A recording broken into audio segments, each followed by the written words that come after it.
Morning children. Good morning sir. మనము ఈరోజు simple పెద్దల లఘు లోలకం గురించి తెలుసుకుందామా? లఘు లోలకం అనేది మీరు ఎప్పుడైనా చూసారా? ఎక్కడ గమనించలేదా?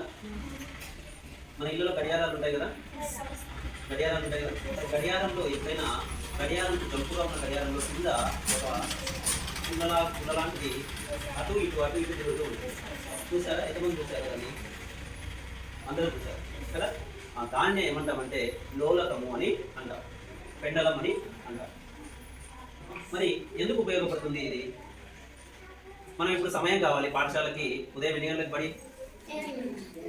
9 గంటలకి బడి. మరి బడికి 9 గంటలకు రావాలి అంటే మీరు ఎన్ని గంటలకు లేస్తారు? 7కు లేస్తారు. 7 గంటలకు లేచినామని ఎలా తెలుసుకుంటున్నారు మీరు? గడియారం చూసి తెలుసుకుంటూ ఉన్నాం. ఇప్పుడంటే గడియారాలు వచ్చాయి. మరి గడియారాలు లేని సమయంలో ఏ విధంగా కాలాన్ని తెలుసుకునేవారు? గడియారాలు లేని కాలంలో సమయాన్ని ఎలా తెలుసుకునేవారు? ఎలా తెలుసుకునేవారు? సూర్యుని గమనాన్ని ఆధారంగా చేసుకుని నీడలను చూసుకొని సమయాన్ని చెప్పేవారు. ఇప్పటికీ కూడా మన ఇళ్లలో ఉన్నటువంటి మన అమ్మమ్మ, తాతయ్య, అవ్వ, తాత వాళ్ళంతా ఏం చేస్తారంటే నీడ ఎక్కడికి వచ్చిందే చూడరా అని చెప్తారు. ఆ బండ కాడికి వచ్చిందా, ఈ బండ కాడికి వచ్చిందా అంటారు. అంటూనే ఇక్కడి వరకు వచ్చింది అవ్వ అంటానే మనం ఏం చెప్తారు వాళ్ళు? టైం కూడా అయిందిరా, 4 అయిందిరా అని చెప్తూ ఉంటారు. అంటే వాళ్ళు సూర్య గమనాన్ని ఆధారంగా చేసుకుని నీడలను ఆధారంగా చేసుకుని సమయాన్ని చెప్పేవారు. అదేవిధంగా రాను రాను కాలక్రమంలో గెలీలియో అనేటటువంటి శాస్త్రవేత్త ఏం చేశాడు అంటే, ఒకరోజు ఆయన చర్చిలో కూర్చొని ఉండగా ఒక చర్చి యొక్క పై గోడకి, రూఫ్కి వేలాడదీసినటువంటి గొలుసుకు ఉన్నటువంటి దీపంను గమనిస్తూ కూర్చున్నాడు, చూస్తూ ఉన్నాడు.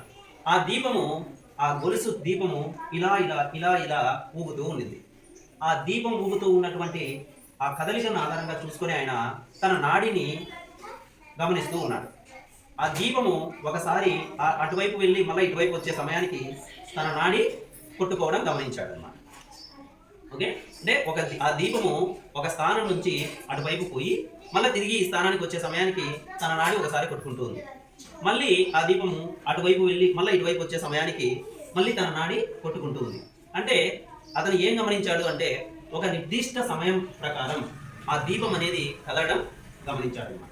ఇదే ఆయన యొక్క ఆలోచననే క్రమంగా మన యొక్క గడియారాలు తర్వాత క్రమక్రమంగా వీటినన్నింటినీ కనుక్కోవడానికి ఒక పునాదిలాగా మారింది. కాబట్టి దాన్నే ఏమంటున్నాము అంటే లఘులోలకం అని అంటూ ఉన్నాం. మరి ఈ లఘులోలకాన్ని ఎలా తయారు చేయాలి? ఈ లఘులోలకము చలనంని ఏమంటాము అనే విషయాలన్నీ ఇప్పుడు మనం తెలుసుకుందామా? మరి లఘులోలకము అంటే దీన్నే మనం లఘులోలకం అంటాం. లఘులోలకాన్ని ఎలా తయారు చేస్తాము అంటే, 1 మీటర్ పొడవున్నటువంటి స్ప్రింగ్ని, అంటే ఒక దారాన్ని తీసుకుంటాం. ఆ దారానికి కింద భాగంలో కొసన ఒక ఇనుప గుండును కానీ లేదా ఒక రాయిని కానీ కడతాం, వేలాడదీస్తాం. వేలాడదీసిన తర్వాత ఈ కట్టిన దారానికి ఏం చేస్తామంటే పైన ఒక హుక్కుకి దాన్ని వేలాడదీస్తాం. వేలాడదీసిన తర్వాత ఈ కింద ఉన్నటువంటి ఈ గుండు లేదా రాయిని ఏమంటాము అంటే మనము బాబ్ అంటాం. ఏమంటాం దీన్ని? బాబ్. కొసన ఒక ఇనుప గుండును కానీ లేదా ఒక రాయిని కానీ కడతాం, వేలాడదీస్తాం. వేలాడదీసిన తర్వాత ఈ కట్టిన దారానికి ఏం చేస్తామంటే పైన ఒక హుక్కుకి దాన్ని వేలాడదీస్తాం. వేలాడదీసిన తర్వాత ఈ కింద ఉన్నటువంటి ఈ గుండు లేదా రాయిని ఏమంటాము అంటే మనము బాబ్ అంటాం. ఏమంటాం దీన్ని? బాబ్ అంటాం. ఇప్పుడు ఈ దారం యొక్క పొడవు ఎంత? 1 మీటర్, 100 సెంటీమీటర్. దారం పొడవు 100 సెంటీమీటర్. ఇక్కడ ఉన్నటువంటి దీన్ని ఏమంటాము? బాబ్ అని అంటాం. ఇది ఒక ఆధారానికి వేలాడదీయడం జరిగింది. దీన్నే లఘులోలకం అని అంటారు. ఇప్పుడు ఉన్నటువంటి ఈ లఘులోలకంలో విరామ స్థానంలో, అంటే కదలిక లేకుండా ఒక నిశ్చల స్థితిలో ఉంది ఈ బాబు. దీన్ని ఏమంటామంటే దీని యొక్క స్థానము, ఆరంభ స్థానము ఓ కానీ ఏ కానీ మనం అనుకుంటాం, ఓ అనుకుంటాం. ఓకేనా? ఈ బాబు యొక్క స్థానాన్ని ఓ అనుకుంటాం నిశ్చల స్థితిలో ఉన్నప్పుడు. ఈ ఓ అనే స్థానం నుంచి మనం ఏం చేస్తాము అంటే ఏ అనే ఒక బిందువు వైపు, అంటే ఇటువైపు కొంత వైపు, ఏ అనే బిందువు వైపుకు కొంత దూరంతో స్థానభ్రంశం చెందిస్తాం, లాగుతాం కొంచెం దగ్గర. ఏ అనే బిందువు వైపు లాగి ఏం చేస్తాము? వదిలేస్తాం. వదిలేస్తాం. ఓకే, ఇప్పుడు ఇది ఏం చేస్తూ ఉంది? కదులుతూ ఉంది. ఓకేనా? అంటే ఓ అనే బిందువు నుంచి తన నిశ్చల స్థితి నుంచి కొంత స్థానభ్రంశం చెందించి ఏ అనే బిందువు నుంచి వదలడం జరిగింది కదా. ఏ అనే బిందువు నుంచి వదిలిన తర్వాత అది ఎలా చేస్తుంది? ఏ అనే బిందువు నుంచి ప్రయాణించి ఓ బిందువు గుండా ఇటువైపు ఇంకొక స్థానం మనం బి అనుకుంటాం. బి వైపుకు వెళ్ళి బి నుంచి తిరిగి మళ్ళీ ఏకి, ఏ నుంచి బికి, బి నుంచి ఏకి ఏం చేస్తుంది? తిరుగుతూ ఉంది. అలా తిరగడాన్ని ఏమంటాము అంటే డోలనాలు అంటాం. ఏమంటాం? వాటిని డోలనాలు అంటాం. ఓకేనా? ఈ విధంగా తిరగడాన్ని డోలనాలు అంటాం. మరి ఈ డోలనాలను మనం ఏం చేస్తాము అంటే ఒక డోలనము పూర్తి కావడానికి పట్టే కాలాన్ని కనుక్కుంటాం. వీటి ద్వారా ఏం చేస్తాం? ఇప్పుడు మనము ఈ లోలకం ద్వారా ఒక డోలనము అంటే ఇక్కడ నుంచి ఓ అనే బిందువు నుంచి ఏ అనే బిందువుకు లాగి వదిలివేసినప్పుడు ఏ అనే బిందువు నుంచి ప్రారంభమై బి అనే బిందువుకు వెళ్ళి తిరిగి ఏ అనే బిందువుకు రావడానికి పట్టే కాలాన్ని ఏ అనే బిందువుకు రావడాన్ని ఒక డోలనం అంటాం. ఓకేనా? డోలనం అంటే ఏమి? ఒక డోలనము అంటే ఇక్కడ మనము రెండు రకాలుగా తీసుకోవచ్చు. ఎలా తీసుకుంటాము అంటే ఇది ఓ స్థానం, నిశ్చల స్థితిలో ఉన్నాం. ఓ నుంచి ఏకి వెళ్ళి తర్వాత బికి, బి నుంచి తిరిగి ఓ ఇలా వచ్చినప్పుడు ఒక డోలనం పూర్తయింది అంటాం. ఓకేనా? లేదా మనం ఏం చేయొచ్చు? ఇక్కడ మనము నిశ్చల స్థితిని కరెక్ట్గా గుర్తుపెట్టుకొని ఉండాలి. ఓకేనా? గుర్తుపెట్టుకున్నప్పుడు మనం ఈ డోలనాలను లెక్కించడానికి వీలవుతుంది. అలా వీలు కాలేదు, అలాంటి సందర్భంలో మనము డోలనాలు ఏ విధంగా లెక్కించవచ్చు అంటే మనము ఏ స్థానం నుంచి అయితే ప్రారంభించి ఉంటామో అంటే ఏ అనే బిందువు నుంచి ప్రారంభించి ఉంటాం. ఇలా వదిలినప్పుడు మనం ఇక్కడ వచ్చే జస్ట్ అలా గుర్తు కోసం మనం ఇక్కడ పెట్టుకుంటాం. ఇక్కడికి వచ్చినప్పుడు ఇక్కడ నుంచి ప్రారంభమై ఇక్కడికి వెళ్ళి మళ్ళీ తిరిగి ఇక్కడికి వచ్చినప్పుడు ఒక డోలనంగా మనం లెక్కించుకోవచ్చు అన్నమాట. అర్థమవుతుందా? అదే ఇక్కడ మనము ఇక్కడ నుంచి ఇలా వచ్చి మళ్ళీ ఇలా పోయి మళ్ళీ ఇక్కడికి వచ్చినప్పుడు గుర్తుపెట్టుకోవడం కొంచెం కష్టంగా ఉంటుంది. అలాంటి సందర్భంలో మనం ఏ అనే బిందువు నుంచి మొదలు పెట్టుకొని తిరిగి ఏకి వచ్చినప్పుడు ఒక డోలనం పూర్తి చేసినట్టుగా మనం లెక్కించుకోవచ్చు. ఓకేనా? మరి ఒక డోలనం వచ్చినప్పుడు గుర్తుపెట్టుకోవడం కొంచెం కష్టంగా ఉంటుంది. అలాంటి సందర్భంలో మనం ఏ అనే బిందువు నుంచి మొదలు పెట్టుకొని తిరిగి ఏకి వచ్చినప్పుడు ఒక డోలనం పూర్తి చేసినట్టుగా మనం లెక్కించుకోవచ్చు. ఓకేనా? మరి ఒక డోలనం పూర్తి ఏ నుంచి మొదలయ్యి తిరిగి ఏకి వచ్చినప్పుడు ఒక డోలనం పూర్తి చేసినట్లు అని మనం చెప్తూ ఉన్నాం కదా. అయితే మరి ఏ నుంచి మొదలుపెట్టి తిరిగి ఏకు రావడానికి పట్టిన కాలాన్ని ఏమంటారు అంటే దాన్ని ఒక డోలనం అంటున్నాం. ఈ డోలనం చేయడానికి పట్టే కాలాన్ని డోలనావర్తన కాలము అని అంటాం. ఏమంటాము? డోలనావర్తన కాలము అని అంటాం. ఓకేనా? కాబట్టి మరి ఈ డోలనావర్తన కాలాన్ని ఎలా లెక్కించాలి అంటే మనం ఏం చేస్తాము? లఘులోలకం యొక్క డోలనాలను లెక్కిస్తాం. అంటే 20 డోలనాల, 30 డోలనాల, 40 డోలనాల తీసుకుంటాం. ఎలా తీసుకుంటాం? 10 కానీ 20 కానీ 30 కానీ డోలనాలను తీసుకుంటాం. ఆ డోలనాలకు పట్టే సమయాన్ని నోట్ చేసుకుంటాం. ఉదాహరణకు మనము 10 డోలనాలకు పట్టే కాలాన్ని తీసుకుంటాం. ఓకేనా? 10 డోలనాలకు పట్టే కాలాన్ని తీసుకుంటాం. మరి ఈ కాలాన్ని ఎలా మనం నోట్ చేసుకోవాలి అంటే ఒక స్టాప్ వాచ్ దగ్గర పెట్టుకోవాలి. స్టాప్ వాచ్ దగ్గర పెట్టుకోండి. స్టాప్ వాచ్ అందుబాటులో లేదు, అలాంటి పరిస్థితుల్లో ఏం చేస్తాం? గడియారాన్ని పెట్టుకుంటాం. మొబైల్ వాచ్ అని పెట్టుకుంటాం, వాచ్ అని పెట్టుకుంటాం. వీటిని ఉపయోగించి మనం స్టాప్ వాచ్ ద్వారా స్టాప్ వాచ్ లేని పరిస్థితుల్లో వీటిని ఉపయోగించి మనం ఏం చేస్తామంటే 10 లేదా 15 లేదా 20 డోలనాలకు పట్టే కాలాన్ని లెక్కిస్తాం. లెక్కించిన తర్వాత ఏం చేయాలి అంటే 20 డోలనాలకు పట్టిన కాలాన్ని 20 ఎన్ని డోలనాలు అయితే చేయించున్నామో ఆ డోలనాల సంఖ్య చేత భాగిస్తే ఒక డోలనానికి పట్టిన కాలం వస్తుంది. ఆ కాలాన్నే మనం ఏమంటాము? డోలనావర్తన కాలం అని అంటాం. ఓకేనా ఏమ్మా? ఓకే. ఇప్పుడు మనం మొదట 10 డోలనాలకు పట్టే కాలాన్ని కనుక్కుందాం. ఓకేనా? తర్వాత 15 డోలనాలు, తర్వాత 20 డోలనాలు చేద్దాం. మీరు చూడండి ఒకసారి.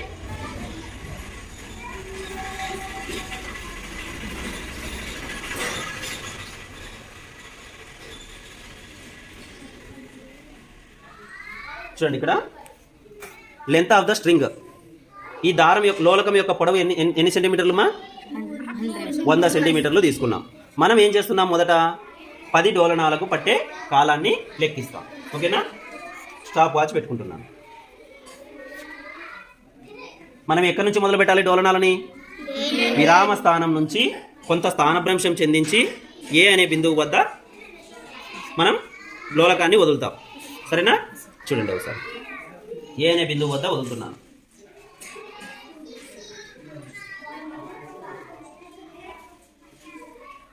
ఇక్కడ నుంచి స్టార్ట్ చేద్దాం. 1 2 3 4 5 6 7 8 9 10. ఓకే, చెన్నై కనేదా ఎంత సమయం పట్టింది? 21 సెకండ్స్. ఎంత టైం పట్టింది? 21 సెకండ్స్ పట్టింది. 10 డోలనాలకు పట్టిన కాలం 21 సెకండ్స్. ఓకేనా?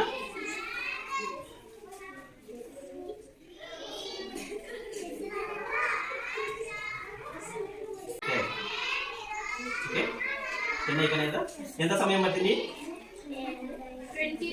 21 సెకండ్స్. ఎంత టైం పట్టింది? 21 సెకండ్స్ పట్టింది. 10 డోలనాలకు పట్టిన కాలం 21 సెకండ్స్. ఓకేనా?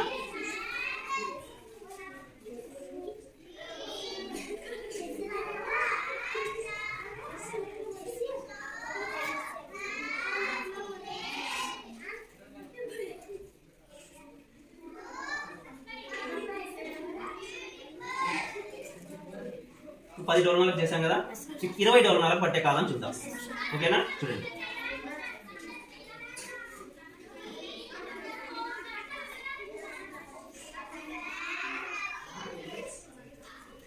ఏ అనే బిందువుకు స్థానభ్రంశం చెందించి వదులుతూ ఉన్నారు.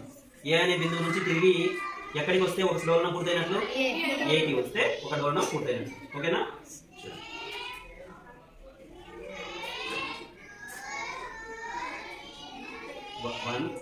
1 2 3 4 5 6 7 8 9 10 11 12 13 14 15 16 17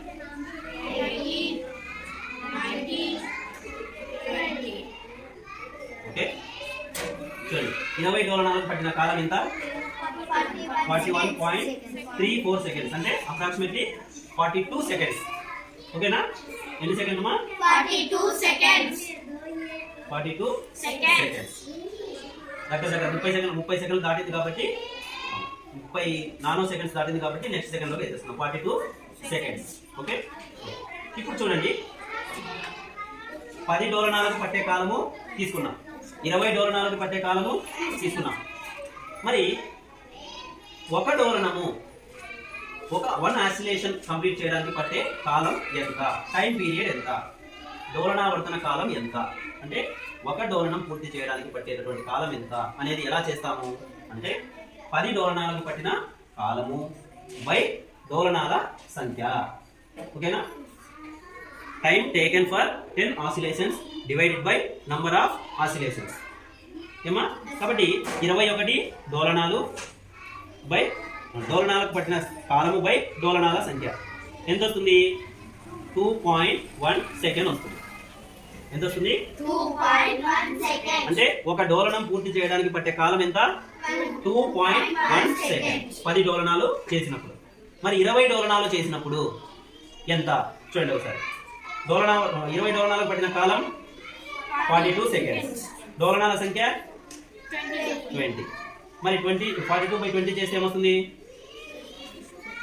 2.1 సెకండ్. 2.1 సెకండ్. అంటే 10 డోలనాలకు పట్టిన సమయము 20 డోలనాలు చేయడానికి పట్టిన సమయము రెండిట్లోనూ డోలనావర్తన కాలం ఎంత వచ్చింది?